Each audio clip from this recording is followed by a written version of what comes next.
that is probably the welcome and introductions finished off. So Kriya, can I get the next slide?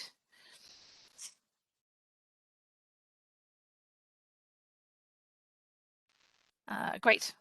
Thank you. So as you're probably all aware, we have two different types of influenza vaccines. We have the inactivated influenza vaccines and then the live attenuated influenza vaccines. So the inactivated vaccines are the quadrivalent and activated vaccines, either adjuvanted or unadjuvanted, and the live attenuated is the Influenza tetra, or the LAIV that we call it. So influenza vaccines provide seasonably variable protection from flu of about 40 to 90% against influenza. Sometimes their protection is lower in the elderly and those who are immunocompromised, but influenza-associated morbidity and mortality are significantly reduced in older people who have been vaccinated. And it really is the best thing we can do to try and protect ourselves against flu. And the protection lasts around a year. As most of you will be aware, influenza strains vary from flu season to flu season, and it's the World Health Organization that decide what strains are most likely to be circulating this season, and those are the strains that are put in the flu vaccine. So you can see here on the right, there are the 4 strains in the vaccine for this season. So 2 A strains, an H1N1 and an H3N2, and then 2 B strains as well. So those are the ones that the WHO are predicting are going to be the most likely to be circulating in the Northern Hemisphere this coming winter. And we would say the ideal time for vaccination in Ireland is before the influenza virus starts circulating, so from September, October time and through the autumn. Can I have the next slide?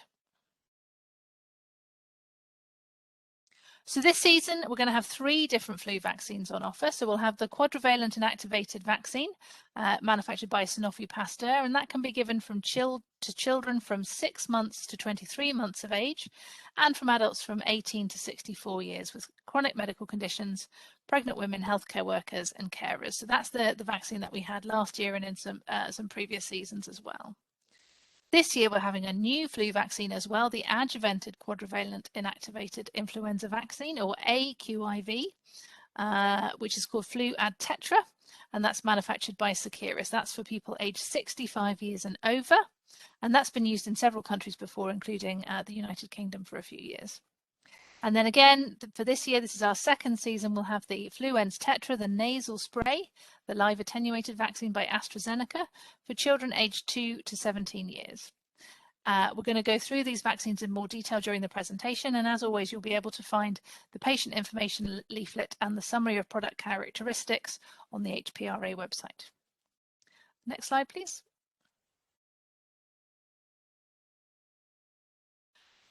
So influenza is much more than just a cold, and I think people are probably much more aware of respiratory viruses, obviously, during the COVID pandemic. Although you may have asymptomatic influenza, up to 75% of cases, outbreaks can result in significant morbidity, and the illness can be particularly severe in the elderly and those with chronic health conditions like heart and lung conditions, in children under the age of 4, and in pregnant women.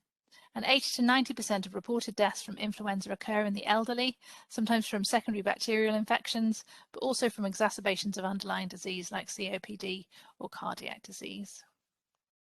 Next slide, please.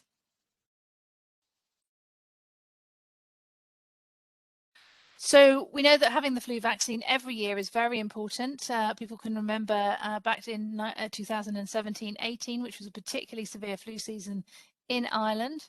The influenza-like illness consultation rates were higher than in the 5 seasons before that. There were nearly 5,000 cases of influenza hospitalized, nearly 200 in ICU, and the highest admission rates in that year were amongst adults aged 65 years and over. The number of deaths notified from influenza was 255, and those deaths occurred in the community and hospital settings, and we had 223 outbreaks confirmed of influenza. Next slide, please. So, of course, due to the non-pharmaceutical interventions in place the last flu season, like social distancing, using masks, obviously, we'll remember well, lots of activities were closed, there was no travel allowed, so there was no circulating flu last season in Ireland and very low levels globally. However, the World Health Organization is advising that the current influenza surveillance data should be interpreted with caution.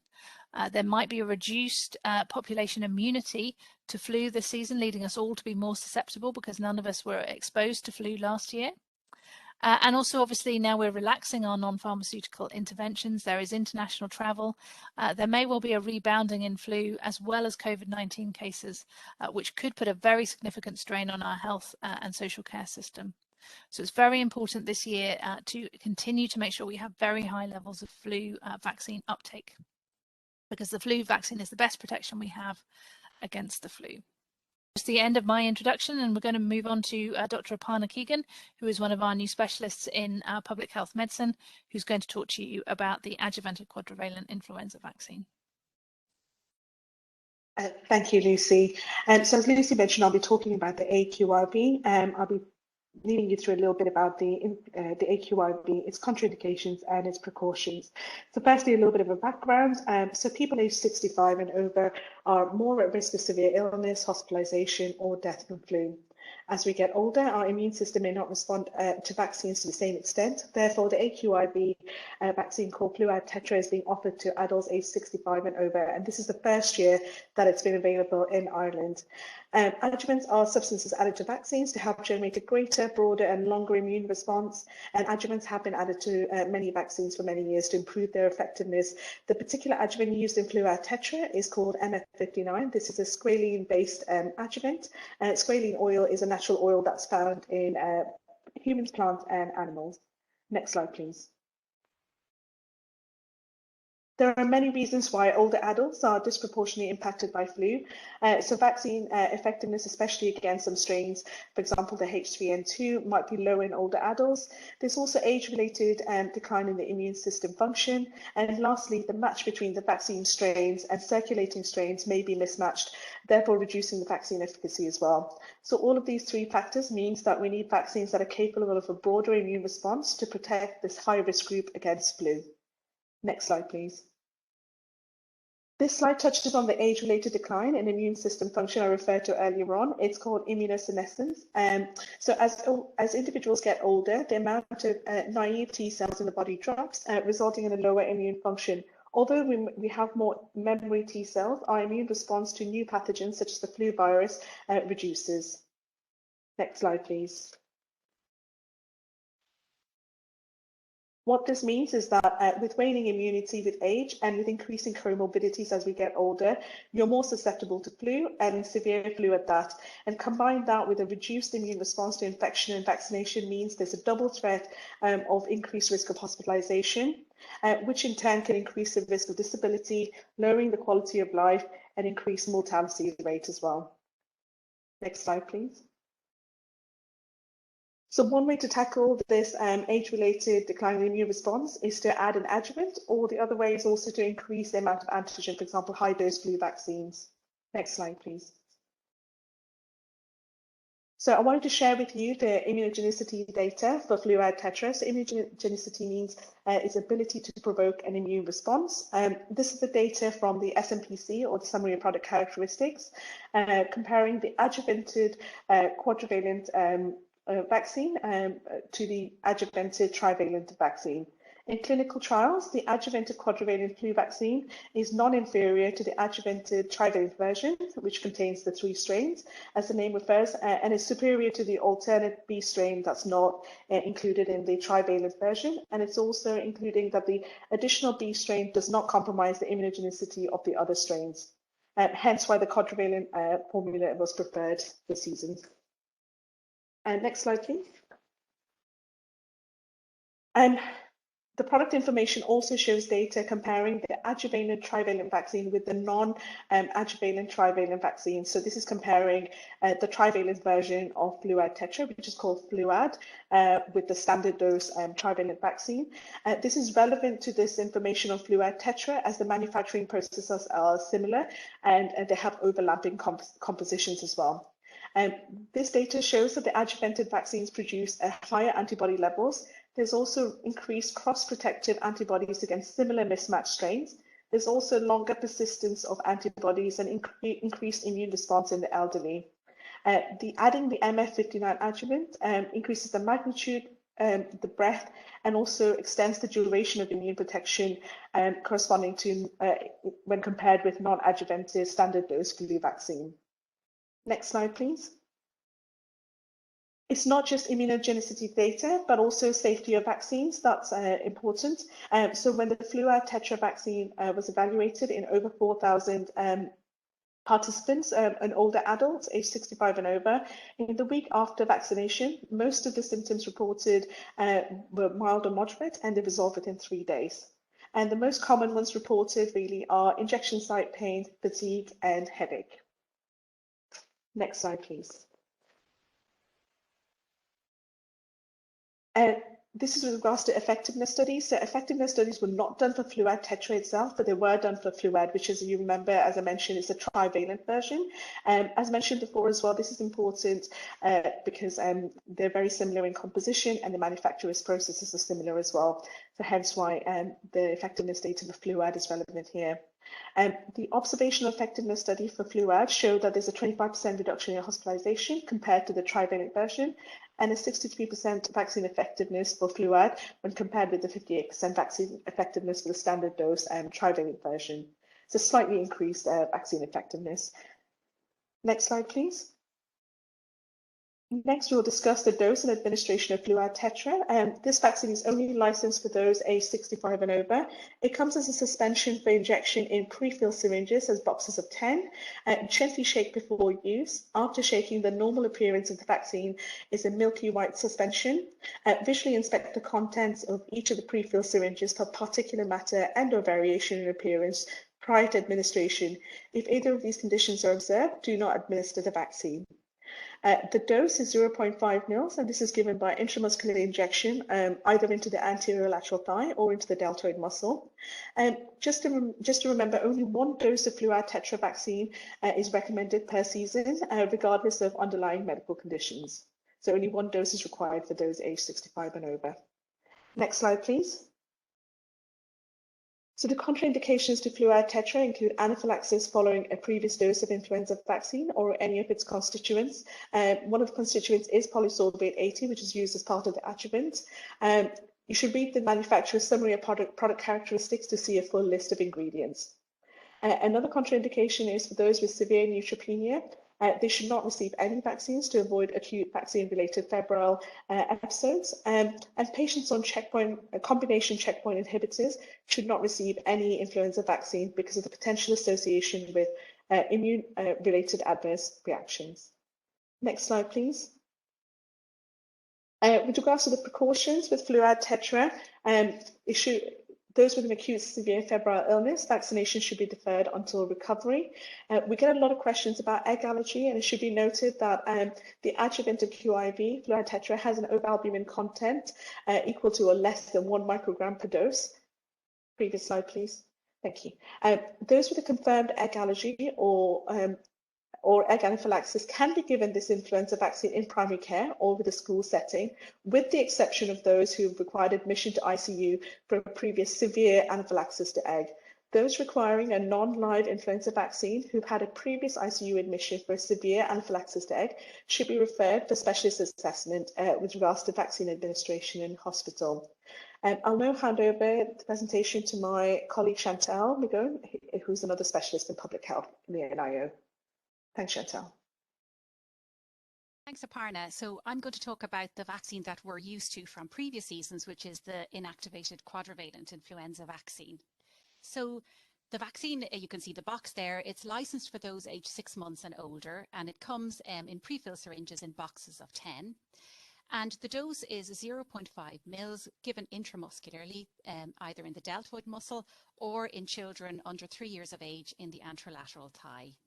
Next slide, please.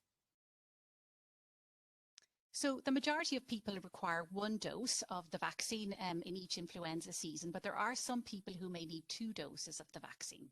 So the first is children aged 6 months to less than 9 years. If they're receiving influenza vaccine for the first time, or if their vaccination history is unknown, they need 2 doses of vaccine given 4 weeks apart. People who are post-stem cell transplant or post-solid organ transplant, If they're receiving flu vaccine for the first time post-transplant, they also need 2 doses given 4 weeks apart. And cancer patients, so if a cancer patient has received a flu vaccine while on chemotherapy, and they complete their treatment in the same flu season, and their lymphocyte count is now greater than or equal to 1, they require an additional dose of flu vaccine, and the second dose should be given at least 4 weeks after completion of their chemotherapy and at least 4 weeks after the first dose, regardless of influenza vaccination in the previous season. Next slide, please. So what are the contraindications to the vaccine? Well, as for the previous presentation, anaphylaxis following a previous dose of influenza vaccine or any of its constituents is a contraindication, and those with severe neutropenia should not receive any vaccines. Patients who are on combination checkpoint inhibitors, which are used to treat cancer, should not receive any influenza vaccines because of potential association with immune-related adverse reactions. Next slide, please. And again, precautions like for all vaccines, if somebody has an acute severe febrile illness, defer vaccination until they've recovered. So if a child aged 12 to 23 months of age is receiving aQIV, and they'll be children at risk, the vaccine should be separated from the pneumococcal vaccine, PCV, by at least 1 week. And this is because of a slightly increased risk of febrile convulsions if the vaccines are given at the same time in this particular age group. With regards to egg allergy, Aparna has talked about this already in the previous presentation, but the same applies for aQIV. People who have a history of egg anaphylaxis or egg allergy can be given this influenza vaccine in primary care, with the exception of those who've needed admission to ICU for a previous severe anaphylaxis to egg. And in this case, they should be referred for specialist assessment with regard to vaccine administration in hospital. Next slide, please. So then I'm going to go on to talk about the LAIV attenuated influenza vaccine. This is the nasal flu vaccine, and some of you will have been involved in giving this in the last flu season, which was the first time that we used this in the programme in Ireland. So this vaccine is recommended for children aged 2 to 17 years, and it's the vaccine that's recommended in this age group because it's a more effective vaccine than the inactivated aQIV in this age group. So why do we give flu vaccine to children? Why is it recommended for children? Well, influenza is very common in children. It's estimated that 1 in 10 children under 15 will attend their GP in each influenza season. So a big burden on the health system as well. Common complications of flu in children include bronchitis, otitis media, and secondary bacterial pneumonia. And less commonly, they may develop severe complications, including meningitis, encephalitis, and primary influenza pneumonia. And children under 5 years of age have the highest age-specific rates of hospitalization and high rates of admission to critical care. Next slide, please. So this just gives a snapshot of the burden of pediatric influenza over a number of flu seasons in Ireland. And you can see there a high number of confirmed influenza hospitalizations there, 4,750, and sadly 183 critical care admissions for flu and 41 deaths, pediatric deaths in this age group. So significant morbidity and mortality. Next slide, please. So the aim of the influenza vaccination programme for children is to protect children from influenza-related morbidity and mortality. And even if they don't become severely unwell, protecting them against influenza also results in less absenteeism from school, from sports activities, etc. And we know that children, as a result of COVID-19, have already suffered significantly in this area. So to protect them against being unwell and missing out on these important activities. And the other reason is that children in creches and in schools are really important drivers of the spread of influenza in the community. They transmit influenza to others for longer than adults. And so by vaccinating children and protecting them from influenza, we're also protecting the wider community if we can get a good uptake in children. So this has been demonstrated in the UK in a pilot programme where they had a good uptake of the vaccine in children. There was a reduction in influenza cases in the broader community, including in adults. Next slide, please. So this is Fluenz Tetra, LAIV. It's supplied in a box containing 10 single applicators in these pre-filled nasal applicators. And each applicator contains 0.2 mils of a nasal suspension. And that nasal suspension is given as a divided dose in each nostril. It's ready to use and no reconstitution or dilution is needed. And you can see there in the picture, the nasal applicator on the left, there's the black cap over the nozzle. And on the right, you'll see a kind of a rectangular plastic shape, and that is the dose divider, which divides the dose into two. And we'll go through how that happens when you give the vaccine. So next slide, please. So how many doses of LAIV are required? Well, in the license documentation, it's written that all previously unvaccinated children need 2 doses 4 weeks apart. But in fact, the National Immunisation Advisory Committee has reviewed the evidence, and there's evidence of adequate efficacy after 1 dose of LAIV in healthy children. So NIAC recommends 1 dose for healthy children, and the UK and Finland also recommend 1 dose for healthy children. So you can see there in the table, children who are healthy need 1 dose of the vaccine and whether or not they've had a previous vaccination. Medically at-risk children, if they're aged 2 to 8 years and have never had any influenza vaccine before, they need 2 doses 4 weeks apart. But if they have had any influenza vaccine before, then they only need 1 dose. So the majority just need 1 dose. Next slide, please. So how do you give the intranasal vaccine? And again, lots of you will have been involved in giving this in the previous season. So I'll just go through it quickly. So the first thing is to take the applicator out of the fridge 1 at a time and carefully check the expiry date. So this is important, of course, for all vaccines. For LAIV, it's important to note that the shelf life of LAIV is shorter than for some other flu vaccines.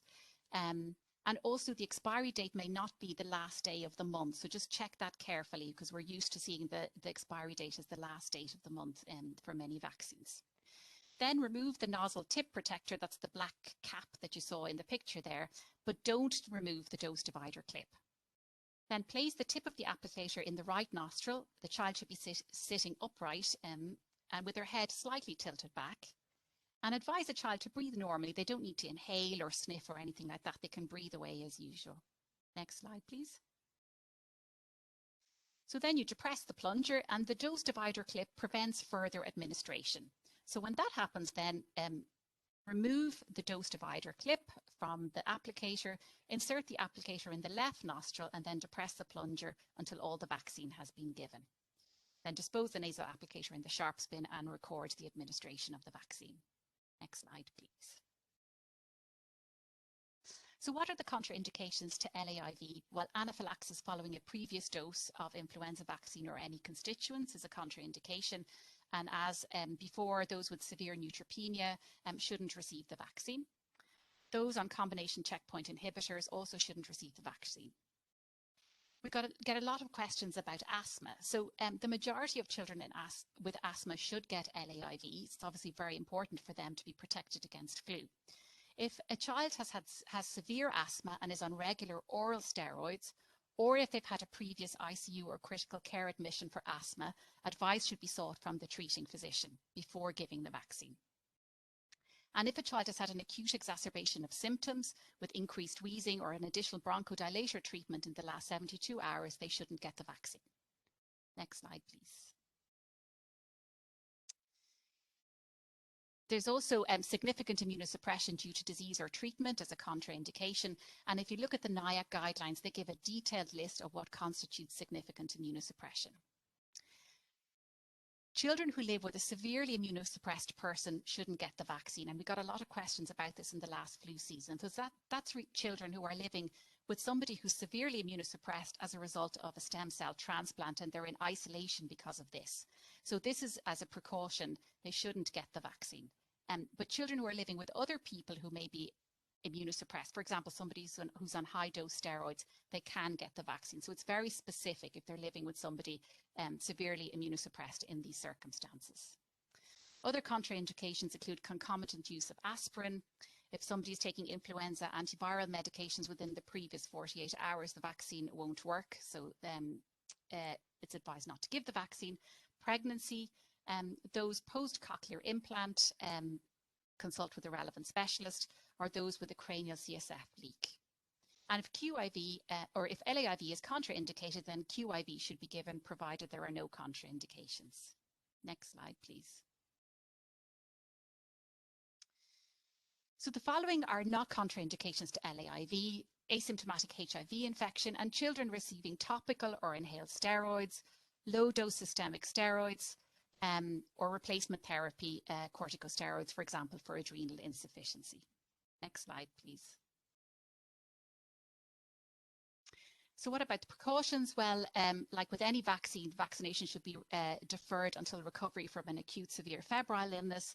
And with egg allergy, LAIV has a very low ovalbumin content, so it can be given to children with confirmed egg anaphylaxis or egg allergy in a primary care setting or school setting.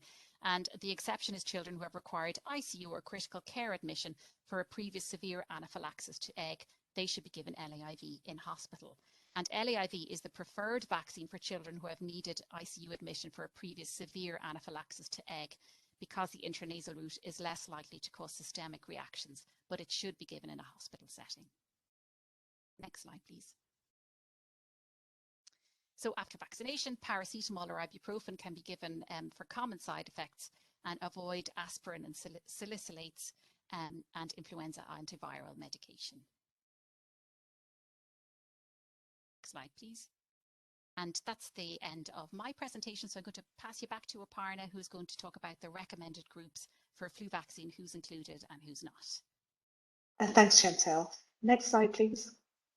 The recommended groups for vaccination as part of the HSE programme includes older adults aged 65 and over, children aged 2 to 17 years, pregnant women, children aged 6 months to 23 months, and adults 18 to 64 years with at-risk condition that puts them at high risk of flu-related complications, including chronic heart disease, etc. Residents in long-term care facilities, healthcare workers, household contacts of people with underlying chronic health conditions or Down syndrome, out-of-home caregivers for people who have an underlying chronic health condition or have Down syndrome. Just as a reminder, a carer is someone who provides ongoing significant level of care to a person who's in need of care in the home due to illness, disability or frailty. This includes people, for example, who are on a carer's allowance. And lastly, people in regular contact with pigs, poultry or waterfowl. Next slide, please.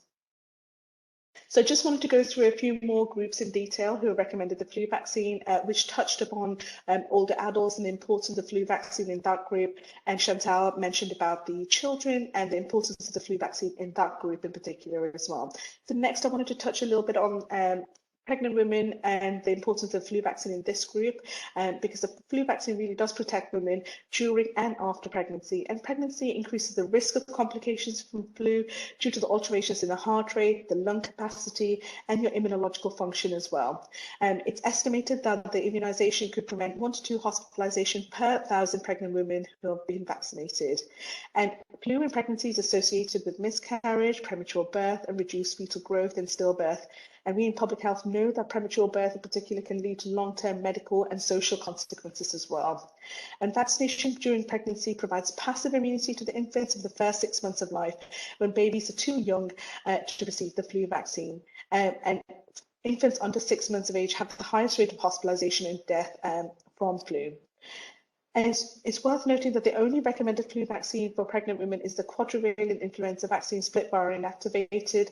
This is not a live vaccine and is considered very safe in pregnancy. It's been given to millions of pregnant women and hasn't caused any harm to the women or their babies. And women who become pregnant at any stage during the flu season should get the flu vaccine. And if they're pregnant through 2 flu seasons, 2 flu vaccines, 1 in each season may be needed. And next slide, please. The next key group I wanted to focus on who are recommended the flu vaccine is healthcare workers. So just to mention, as Lucy said before, nearly 3/4 of people with flu actually don't have any symptoms, but they can transmit the infection.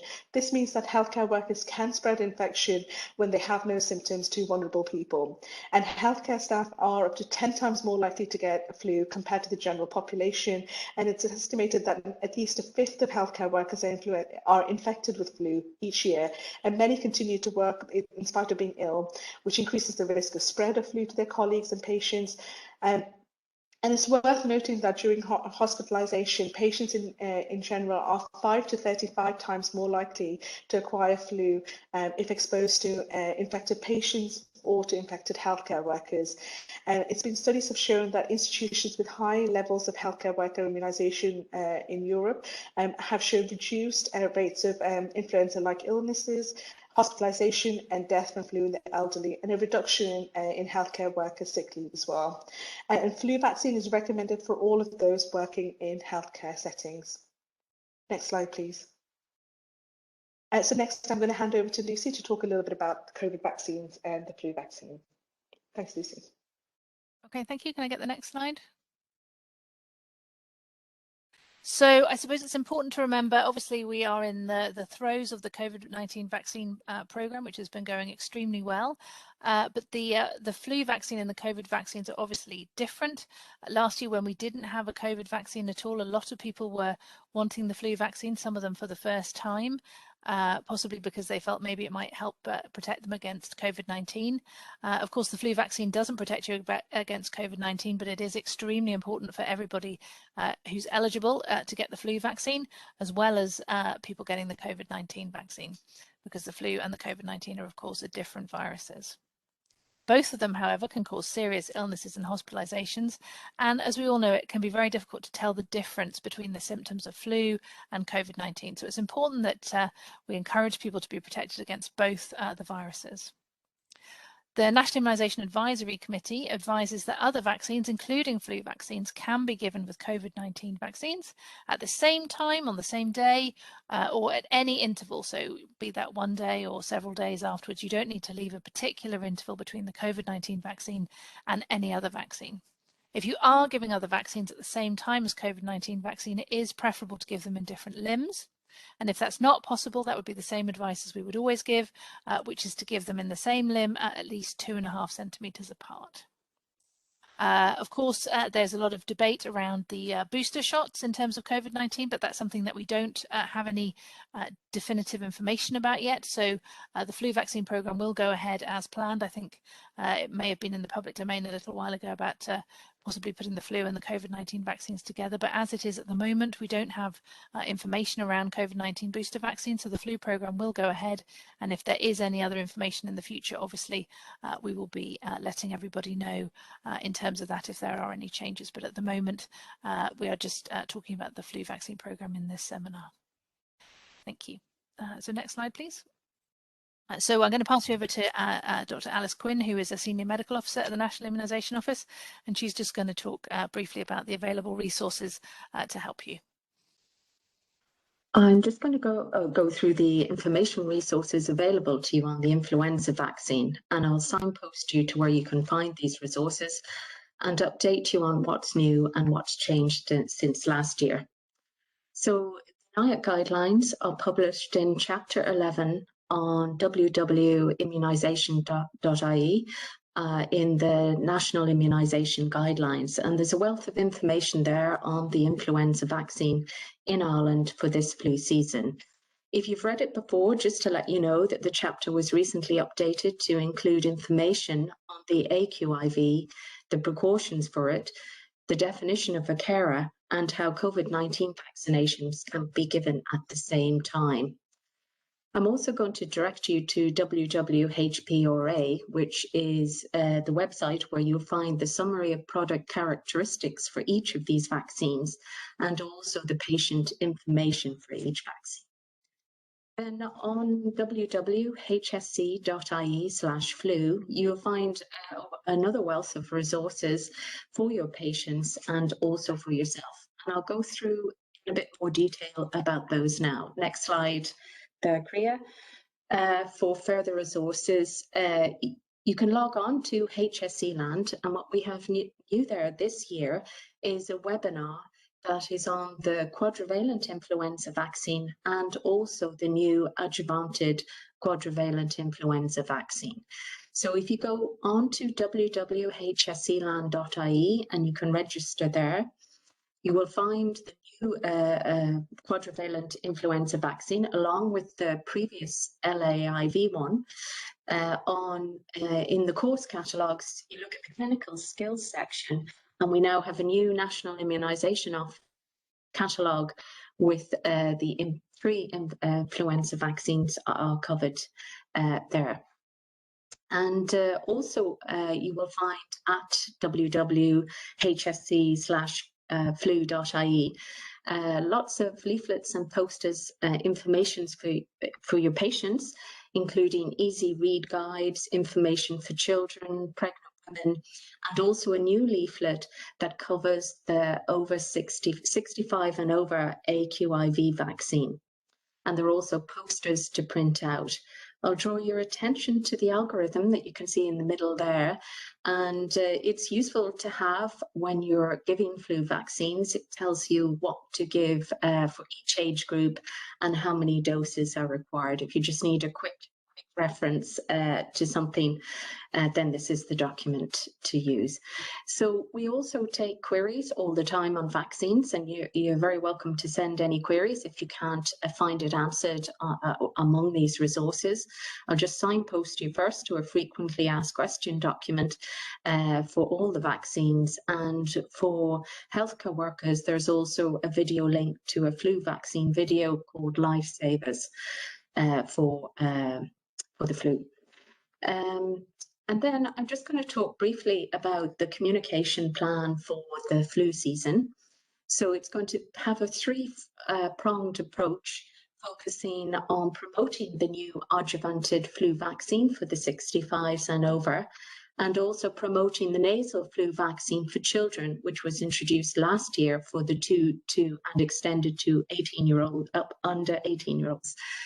We're also going to emphasise in the campaign the importance of getting the flu vaccine during this COVID-19 pandemic. So the flu vaccine comms plan will start in October, and it'll initially focus on the QIV and the aQIV, and then pick up a bit on the LAIV. We're also going to target specific groups, pregnant women, and try with the social inclusion to get other groups involved. So through a multi-channel flu campaign. The local CHOs and hospital groups have a communication plan as well, which will support uptake within healthcare workers and high-risk populations. Just to note as well that as a healthcare professional, it has been shown that you can increase the uptake of vaccines. So if you recommended a vaccine, it can really make a difference. Healthcare professions are the most trusted source of information on vaccines. And it's a good idea within a practice, if you're a GP, to have somebody appointed to the role of a flu administrator and have a list of patients that you're going to target, and then get texting or phoning them or write to them just to try and pull them in. So that's the end of my presentation. Many thanks, Alice. So next, I'm just going to take a little bit of going through a little bit of the questions and answers that came through our immunisation inbox that Alice mentioned. So this was during the last flu season. As you can expect, there was quite a few questions on the LAIV, the live attenuated influenza vaccine, because it was the first time it was introduced in Ireland last year. So some of the questions were, as Chantal mentioned, was really around a reminder around the expiry date of LAIV. The 18 weeks that we mentioned is around the expiry date is around after the date of manufacturing, but you really do need to check very carefully what the expiry date is on the nasal flu applicator on the side of it, and it's written as a day, month, and year, and it's the last date that the vaccine can be administered. And the expiry date, as Chantal mentioned, is not necessarily the last day of the month. So you must always check the expiry date of the vaccine, of any vaccines that you're giving, before administering it. Next slide, please. So we get quite a few questions about, what ifs. So what if a child sneezes or their nose drips? In this case, the vaccine doesn't need to be repeated. The LAIV is immediately absorbed after administration, and there's a surplus of the attenuated virus particles as well in the vaccine, and that's required for the immunity. What if the LAIV is only given in one nostril? The dose doesn't need to be repeated. A 0.1 ml dose given to one nostril contains enough attenuated virus particles to induce an immune response. And I suppose the third what if is, what if all of the vaccines given into the same nostril? Again, the vaccine does not need to be repeated in this case. Next slide, please. So a little bit about the nasal flu vaccine and shedding. I think there was a bit of concern in the general public and a few questions that were directed to us around this. Just to mention, there's no evidence that healthy, unvaccinated people can catch the flu from the nasal flu spray, either from the airborne spray droplets in the room when the vaccine's given or from vaccinated individuals shedding the virus. It's known that vaccinated children do shed the virus for a few days after vaccination, either through sneezing or coughing. However, the vaccine is weakened, so it's much less able to spread from person to person than the flu viruses that circulate during the flu season, and it cannot grow inside the body. The amount of virus that children shed is normally below the levels needed to pass on infection to the others, and the virus does not survive long outside the body. It's therefore not needed for children to be excluded from school during the period when the vaccine is given. And just as a precaution, as mentioned in Chantal's presentation earlier, if a child is living with someone who has a severely weakened immune system, such as someone who's had a bone marrow transplant, then the nasal flu vaccine isn't advised for that child. However, it should be noted that millions of doses of the nasal flu vaccine have been given in the United States for over 10 years, and there's never been any cases reported of anyone with a severely weakened immune system becoming seriously ill with flu because they were in contact with someone, because they were in contact with the nasal flu vaccine. So this is just a little bit of information, particularly for healthcare workers, if parents or other people who are concerned are asking about this, I suppose, so you'll be equipped to answer this question. The next slide, please.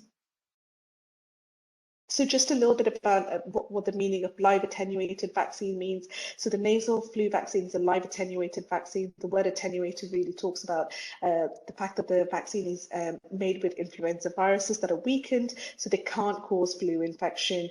And the flu viruses in the nasal flu vaccine are weakened and are also adapted to cold.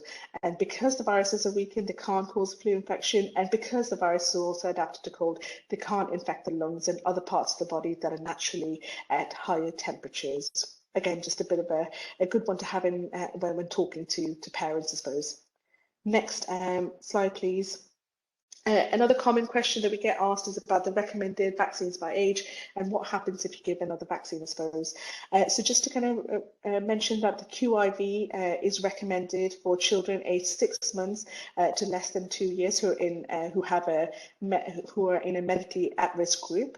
The LAIV is only licensed for children from 2 years of age because of the increased risk of wheezing and hospitalization in younger children, and NIO does not recommend universal QIV for younger children. QIV, as I mentioned, is licensed from 6 months of age, and children aged 2 to 17 are recommended LAIV, and it's only licensed in that age group. And if a child aged 2 to 17 receives the QIV, which is the injectable flu vaccine this season first, they don't need to be revaccinated with LAIV again. The QIV is recommended for children, just to mention again, in where the LAIV is contraindicated. And similarly, if in older adults, age 65 and over, we're recommending that they get the aQIV for reasons mentioned previously. However, if aQIV is not available, QIV can be used in this age group because obviously it's licensed in that age group. But just to mention that if older adults do receive the QIV this season first, they don't need revaccination with aQIV again. So that should be enough for them for this season to get the QIV. Next slide, please. So just a little bit about bleeding disorders and the flu vaccine. So information on this is in the NIAC immunisation guidelines, which is chapter 2, called General Immunisation Procedures. And this recommends that in general, individuals with a bleeding disorder or those receiving anticoagulation therapy, such as warfarin, may develop hematomas in intramuscular injection sites, and prior to vaccination, it's worth letting the recipient know about this risk. For those with thrombocytopenia, which is platelet count of less than 50 times 10 to the power 3, you should consult with a supervising consultant. Some vaccines recommended for intramuscular injection may be administered subcutaneously for persons with a significant bleeding disorder if the immune response and the clinical reactions to the vaccines are expected to be comparable by either route of injection. For example, the quadrivalent influenza vaccine split viral inactivated may be given subcutaneously. But just to note, Fluad Tetra can only be given intramuscularly. It should not be given subcutaneously. And those with inherited coagulopathies receiving factor replacement therapy should be given intramuscular vaccination within a few days after treatment. And those receiving long-term anticoagulation with either warfarin or heparin are not considered to be at higher risk of bleeding complications following immunization. And there's no reason to expect that there's a greater risk of bleeding complications with a newer type of anticoagulants, such as the antiplatelet agents, than with other anticoagulants. Next slide, please. I know we talked a little bit about this, I suppose quite a bit about this in the individual vaccines, just to reconfirm, because we had quite a few questions about the egg allergy, just to mention that those with a confirmed egg allergy or a confirmed egg anaphylaxis can be given any of the 3 influenza vaccines that are available this year in a primary care or a school setting, with the only exception being those who required admission to ICU for a previous severe anaphylaxis to egg. Those requiring those who've had a severe anaphylaxis that required ICU admission, they should be given the flu vaccine in hospital, and they don't need a referral for that one. Next slide, please. So just wanted to go through really quickly, because we didn't really touch on this during the individual vaccine presentations. So we get asked quite a lot of questions about, the flu vaccine was given, is this a common reaction? Is this an expected reaction? So the NIAC guidelines do list out what the common adverse reactions for each of the different vaccines are. You should also look in the SMPC, which is a summary of product characteristics for each of the individual vaccines, for more detail on this as well. Just to mention for LAIV, the common and local adverse reactions include nasal congestion is very common. In terms of general reactions, malaise is very common, decreased appetite, headache, myalgia, fever are common. Fever is no more frequent than that following other recommended childhood vaccines. It's generally mild and resolves in a few days, and very rarely immediate allergic reactions can happen. And just a quick word about Guillain-Barré syndrome. Previous slide, please, sorry. Just a quick word about Guillain-Barré syndrome. It's not listed as an adverse reaction, but it is listed in the SMPC as part of very rare reports that were observed post-marketing surveillance setting. Just to say that the risk of Guillain-Barré syndrome is several times greater following influenza illness than following influenza vaccine itself. Next slide, please. So just to talk a little bit about the adverse reactions for QIV, some of the local adverse reactions mentioned are injection site pain and swelling are very common. In general, fever, fatigue, myalgia, irritable eye in young children are very common. Drowsiness, sweating, and arthralgia are common. And again, very rarely immediate allergic reactions. And it's the same for Guillain-Barré, again, being observed in post-marketing settings for QIV. Next slide, please. And so this is a new section that's in the new updated NIAC guidance that was released on Friday. So this is about the adverse reactions for adjuvanted QIV or fluoride tetra. So the local reactions include injection site pain is very common, injection site bruising, erythema and redness are common. Fatigue, headache are very common, arthralgia, chills, diarrhea, influenza-like illness, loss of appetite, myalgia, nausea are common, and fever and vomiting are uncommon. Again, immediate allergic reactions are very rare. And again, there's been reports of Guillain-Barré syndrome, not listed as an adverse reaction, but have been observed in post-marketing settings following aQIV. And again, it's worth noting that the risk of GPS is several times greater following flu than following flu vaccination itself. And just worth noting also for the aQIV that there's a higher incidence of mild post-immunization reactions that have been reported with the adjuvanted vaccines compared to the non-adjuvanted flu vaccines. But again, these are the mild ones. Just as a reminder, those who've been vaccinated should be observed for 15 minutes after vaccination. This applies after any child or adult who's been vaccinated because of the very rare possibility of anaphylaxis. The person may leave the premises and remain in the vicinity for the remaining minutes, provided that they're given the post-vaccination advice and the vaccinated person is accompanied by an adult as well. So just a reminder really that they really should be observed for 15 minutes after vaccinations.